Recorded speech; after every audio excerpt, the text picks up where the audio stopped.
ስማኝ አንበሳው፣ ጓደኞችን ተዋቸው፣ ቤተሰቦችንም ተዋቸው፣ ስላንተ የሚጨነቁ መስሉ ሰዎችንም ተዋቸው። ያንተ ትኩረት መሆን ያለበት ነገ ማሳካት የምትፈልገው ህልም ላይ ነው። አሁን ስለዛ ነገር ምን እያደረክ ነው? አሁን ስትጀምር የሚስቁብህ ሰዎች፣ አሁን ስትጀምር የሚሳለቁብህ ሰዎች፣ አሁን ስትጀምር ሊጀምር ነው እንጂ አይጨርስም የትም አይደርስም ብለው የሚሳለቁ የሚስቁብህ ሰዎች መጨረሻ ላይ አሸንፈህ መድረክ ላይ ወጥተህ ስትናገር ፊት ለፊት ወንበር ላይ ተቀምጠው የሚያጨበጭቡ ሰዎች እነሱ ናቸው። መጀመሪያ የትም አይደርስም ብለው አንድ ጣታቸውን የጠቆሙ ሰዎች ስታሸንፍ ግን በአስር ጣታቸው ያጨበጭባሉ።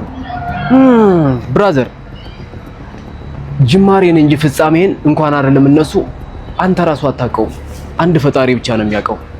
መጀመር ያንተ ድርሻ ነው፣ መጨረስ ግን የፈጣሪ እርዳታም አለበት። ጀምርና እሱም እንዲያግዝህ መንገዱን ክፈትለት።